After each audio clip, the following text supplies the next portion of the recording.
बिस्मिल्लाहिर्रहमानिर्रहीम। अस्सलाम वालेकुम नाज़रीन, उम्मीद है आप सब लोग खैर खैरियत से होंगे। पूरी दुनिया में शोर मचा हुआ है कि इसराइल के वज़ीर आज़म बेंजामिन नेतन्याहू सऊदी अरब के खुफिया दौरे पे गए हैं।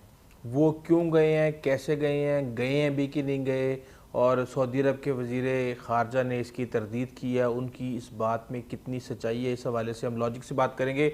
लेकिन उससे पहले सबसे पहले जो सबसे अहम सवाल है वो ये है कि पाकिस्तान को कौन जो है ना इसराइल तस्लीम करवाने के लिए प्रेशराइज़ कर रहा है। एक तो इमरान खान कह चुके हैं कि अमेरिका है, दबे लफ्ज़ों के अंदर उन्होंने नाम नहीं लिया, लेकिन जाहिर सी बात है वो सऊदी अरब है।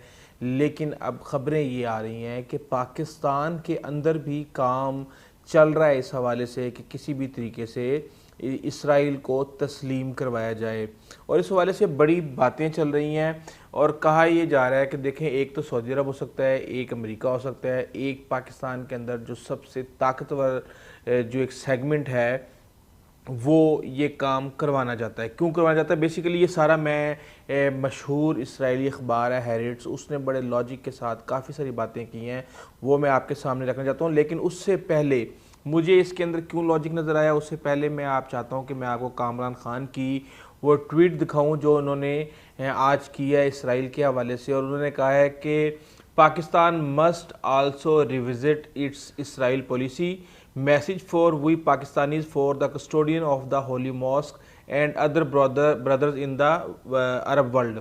Nations don't have permanent friends और enemies, only interest. Why is Pakistan shy of exercising its options. Basically उन्होंने ये हवा में फेंका कामरान खान ने। और कामरान खान के बारे में मशहूर है कि वो किसकी पॉलिसी टो करते हैं, किसकी ज़ुबान वो बोलते हैं। तो उनके साथ ही ऊपर एक मैसेज आया, और वो मैसेज है मुर्तज़ा सोलंकी का।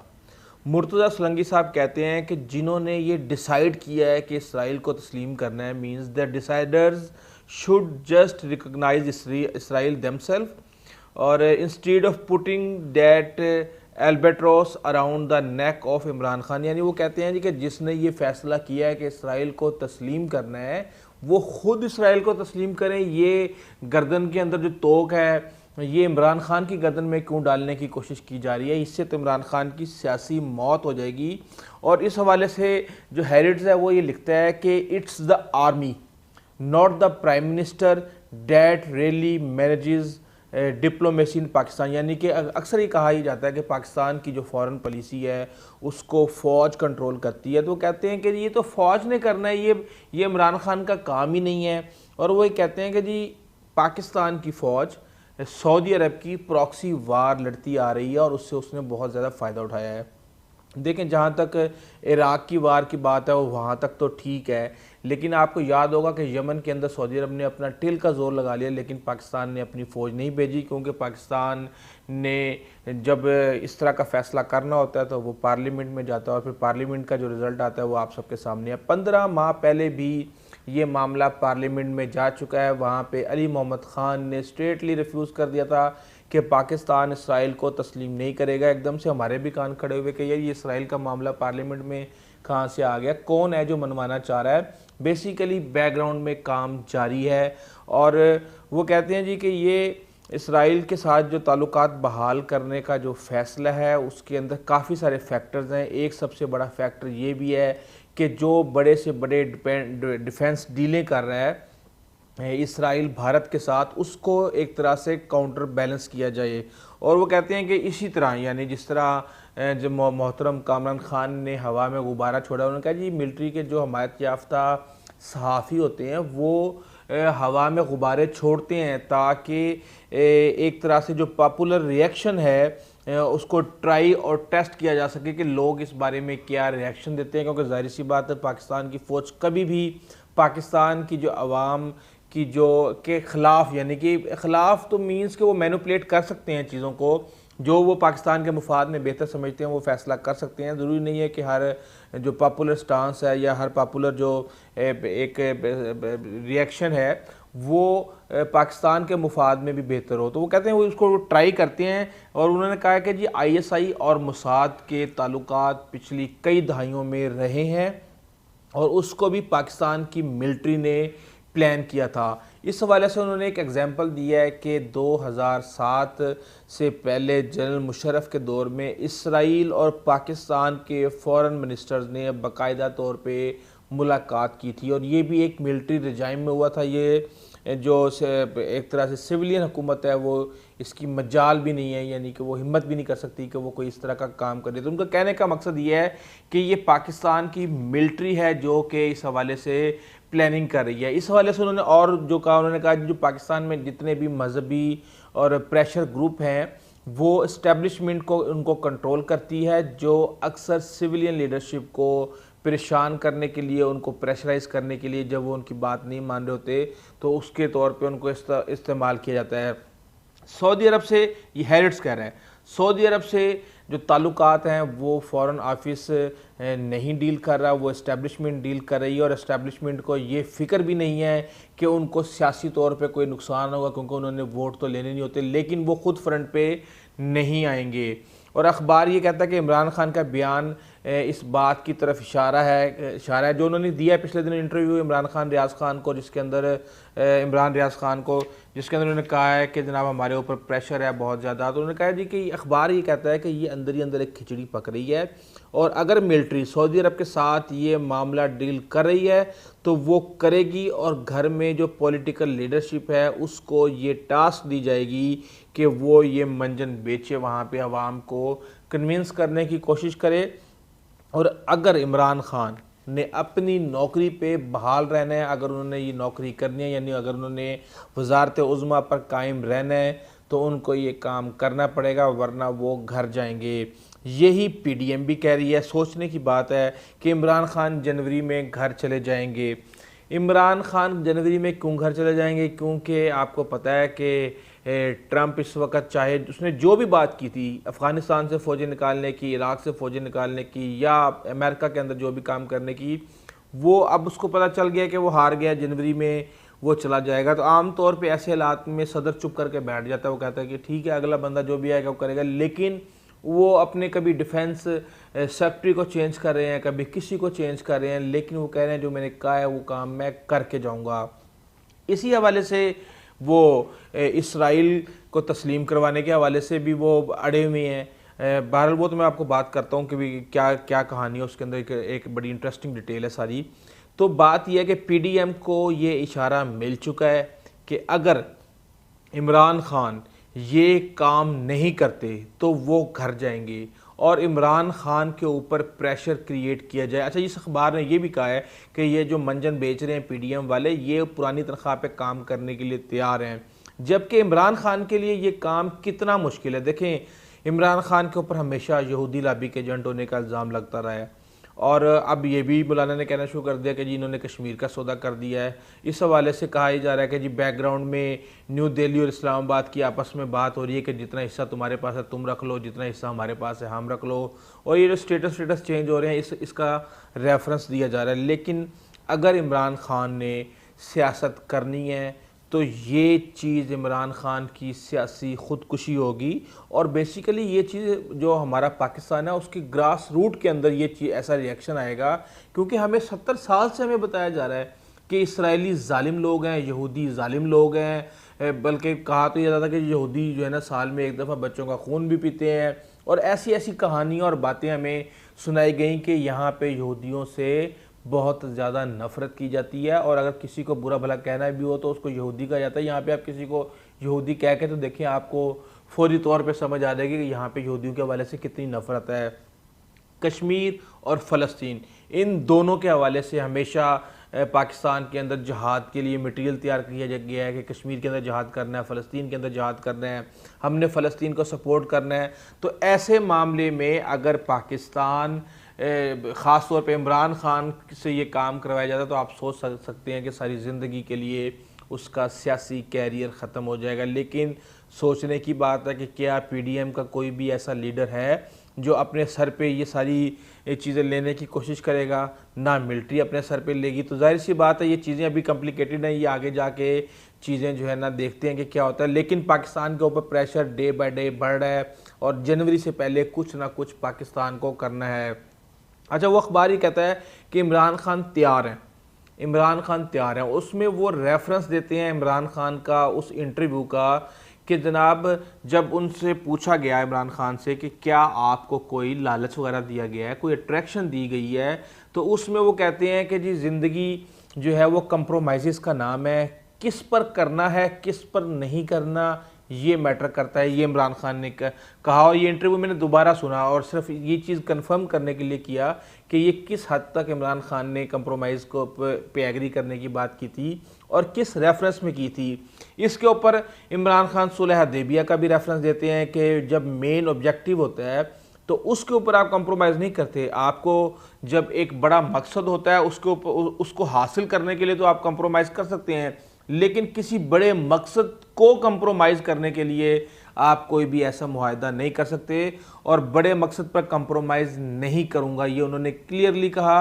और उन्होंने कहा जी कंप्रोमाइज़, अब अखबार कहता है कि जो कंप्रोमाइज़ का अल्फाज इसराइल के मामले में इस्तेमाल किया गया है, इसका मतलब ये है कि इमरान खान अपने नज़रियात से हटने के लिए तैयार हैं और आने वाले दिनों में जब उनको कोई ना कोई इस तरीके से ऑफ़र दी जाएगी, ऑफ़र का मतलब ये है कि जब उनको कहा जाएगा कि या तो आप वज़ीर आज़म के ओहदे पे बरकरार रहें या फिर आप रिज़ाइन दे दें और या फिर आप इसराइल को तस्लीम कर लें, तो फिर ये फ़ैसला होगा और उस वक़्त इमरान खान फ़ैसला करेंगे कि कौन सा मकसद बड़ा है और उन्होंने क्या करना है। लेकिन ये चीज़ एक सिंपल एक क्लियर चीज़ है कि वक्ती फ़ायदे के लिए इमरान खान सियासी तौर पे एक बड़ी ख़ुदकुशी कर लेंगे और फिर शायद वो सारी पाकिस्तान की तारीख़ के अंदर एक नफ़रत की निगाह से देखे जाएंगे। इस बात में किसी को कोई शक नहीं होना चाहिए।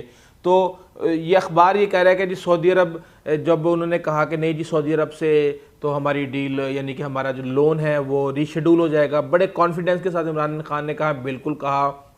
तो अखबार ये कहता है कि ये इतनी ज़्यादा उनके कॉन्फिडेंट होने का मकसद ये है कि उनको सऊदी अरब के साथ जो बैकग्राउंड में चीज़ें चल रही हैं उसका इल्म है और पाकिस्तान, रियाज और वाशिंगटन एक पेज पे हैं और ये इस मकसद को ज्वाइन करने के लिए जा रहे हैं। अभी तक जो माली प्रेशर डाला गया, साथ में उसने ये भी कहा कि अभी तक पाकिस्तान को मैनेज करने के लिए जो माली प्रेशर डाला गया उसको कहीं ना कहीं से चाइना ने आके पाकिस्तान को रेस्क्यू किया, पाकिस्तान को मदद दी, पाकिस्तान को लोन दिया। लेकिन अब वाइट हाउस यानी अमेरिका प्लान कर रहा है कि एक नए जोश, एक नए जज्बे के साथ दोबारा एक फ़ैसला कुन प्रेशर पाकिस्तान के ऊपर डाला जाए और उनसे ये बात तस्लीम करवाई जाए जिस तरीके से भी वो कर सकते हैं। और वो चाइनीज़ फैक्टर को भी कंट्रोल करने के लिए स्ट्रेटजी वहाँ पे बन रही है, शायद बन भी चुकी हो। तो एक सिंपल सी चीज़ है कि मिलिट्री कभी भी अपने ऊपर ये प्रेशर नहीं लेगी और इमरान खान को स्केपगोट बनाने की कोशिश की जा रही है, ये कहना है इस अखबार का।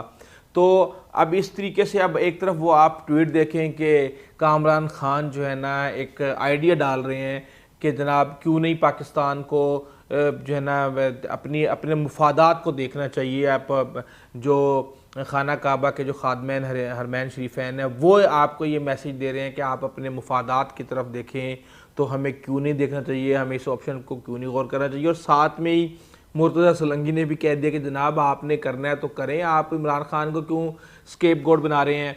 तो ये हालात हैं। तो अब इस वक्त बेसिकली आपको पीडीएम का भी सिनेरियो एक तरह से नज़र आता है, जिस तरीके से वो कॉन्फिडेंस के साथ कह रहे हैं कि जनवरी के अंदर इमरान खान हुकूमत में नहीं होंगे। जाहिर सी बात है 20 या 22 जनवरी को ट्रंप ने अपने घर जाना है, तो 22 जनवरी से पहले पहले जो भी करना कराना है वो उससे पहले होगा। और अगर तो इमरान खान सर्वाइव कर गए, जो कि मुझे लग रहा है कि इंशाल्लाह कर जाएंगे, अब कब तक बैरूनी ताकतें पाकिस्तान के अंदर रिजाइम चेंज करती रहेंगी, हमें भी इस हवाले से सोचना है। तो उम्मीद ये है कि पाकिस्तान को अल्लाह ताला हेल्प करे, इमरान खान की भी, कि इस मकसद में वो बेहतर तरीके से पाकिस्तान के हक़ में जो बेहतर फ़ैसला वो करें। अब बात करते हैं कि क्या इसराइली वज़ीर आज़म नेतन्याहू सऊदी अरब गए हैं। तो मेरी अपनी जो पर्सनल ओपिनियन है, जो कि मैंने अभी तक इसके ऊपर रिसर्च की है, उसके मुताबिक हाँ वो गए हैं। और वो जहाज़ गल्फ स्ट्रीम 4, उसका एक कोड भी है, वो जहाज़ जो कि सऊदी अरब गया है शाम को 7:30 बजे हफ्ते के दिन, और वो सीधा गया है मिस्र के बॉर्डर के साथ गया और वहाँ से एकदम से उसने कट मार के, उसका पूरा रूट आया हुआ है, वो नियोम सिटी गया जो कि रेड सी के पास है सऊदी अरब के, और वहाँ पे वो 5 घंटे तक रुका रहा है और 5 घंटे के बाद वो 12:30 बजे वहाँ से फ्लाई किया है। अब वही जहाज़, ये चीज़ कंफर्म है कि नेतन्याहू रशियन सदर व्लादिमीर पुतिन से मुलाकात के लिए इस्तेमाल करते रहे हैं। वही जहाज़ न्यू दिल्ली में मोदी से मुलाकात के लिए इस्तेमाल होता रहा है।